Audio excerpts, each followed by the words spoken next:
Arriving at the airport, she started questioning herself.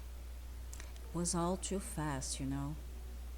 The decision to take on what was hers by right, to go back to a long gone past, to face people that summarized all she greatly despised. Yet she did. She was there, and she was ready. After a while, she and her daughter were inside a cab. The streets were different. In fact, she did not remember that place anymore. It was like she had never been there. She wondered what else was that different and flinched.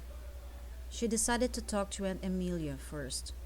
After all, it was her son, and Julie did not even let them know she was coming. Agatha preferred to go straight to the house. Not too eager to meet her grandma, Julie thought. Maybe that's better. She stopped at the alley full of weeds and tiny houses, decided to sit in the small garden in front of the house she knew Aunt Amelia worked, and wait. Julia took a cereal bar out of her pocket and started eating.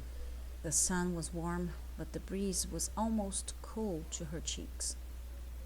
She laid on the badly cared grass and sighed. Now this I remember. She remembers having just enough in her life to feel satisfied. Like the weather, not the perfect combination of a sunny day and cold wind, but close enough. Like having an airplane cereal bar when you are hungry when you really wanted was the best beef medallions in mushroom sauce there is. Yes, the perfection is in the details, she thought bitterly. Suddenly, the door up front opened, and an old lady showed up. Aunt Amelia. "Oh, you came," she said, with no intonation in her voice. For a while, it was a relief to Julie. She could never deal with her outbursts of emotion. Aunt Amelia then said, "Go, I still need to feed Miss Antonia. Remember Jacira? Do you have her number? Ask her for the key. She has been keeping everything clean at your place lately." My place. That was never my place, Julie thought, but simply nodded and thanked. She insisted, "Call her. If you don't have the number, tell Milena to go fetch her. Go, go. I'll be there soon," added her with a slightly excited voice. Having learned not to contradict her even if she was wrong, she simply took her phone and started walking away. She had no intention to call whoever was that had been taking care of her place. She's not even sure she remembers how to get to. The fewer people to see, the better. It was just about business. She needed safety. She needed to know what could happen the next day and not be subjected to the mercy of others. She was tired of not knowing what kind of life she was leading. There it was, the big pile of houses covered with fancy tiles from top to bottom, like a birthday cake. Nice frosting for nasty pineapple plum filling. She turned the corner and went to the old entrance, which was turned into the front garage door to her sister-in-law's house. It was open. She knocked at the glass door and Milena got it. She was not surprised to see her, but looked genuinely glad. Julie asked about the house, if it was okay for her to go, hoping she could have the key. She simply said, "You can go, it's open. It's like a pigsty, you know," said with a smirk. Some things never change. The pot calling the kettle black. Milena was trying to fix the mess that it was her own house at the moment Julie knocked, probably thinking it was people arriving for the funeral. Julie climbed the stairs and found Agatha talking to an old guy she didn't recognize at first. She stopped at the porch, and it was bigger than she remembered. Not so dirty as the pigsty Milena described, but dustier and with more mud spots than she would have desired.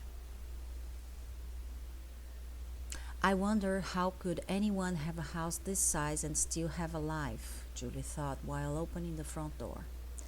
Never fond of big houses, she started having second thoughts about this whole idea. When she opened the door, she was surprised. The house was kind of clean. A bit dusty, of course, but manageable. A very yellow and uncomfortable sofa, two wooden armchairs, and an empty shelf. To the right, the kitchen.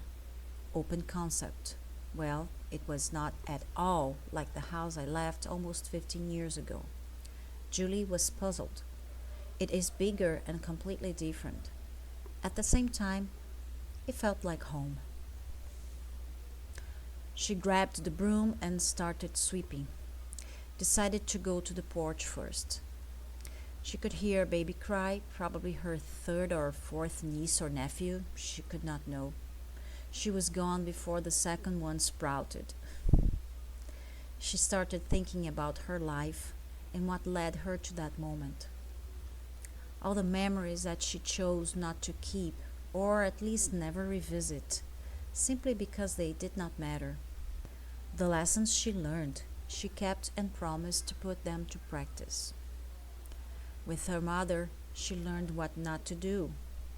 With her in-laws, she learned what people should not do to her. She learned to fight for herself, for her baby, for her love. With her husband, she learned to give up when it's time. That you may love someone, maybe forever, but you may not end up together. You simply learn how to love and let go. Agatha was still talking to the stranger. Julie could hear her say, "Who died? I don't believe it. Uncle Vito?" She sounded astonished by the discovery. Julie turned to her and said, "It was more than 10 years ago, baby. How could you not know?" Actually, how could she even remember Uncle Vito? Anyway, memories are just weird bugs in our brains, just like dreams. At least dreams are over.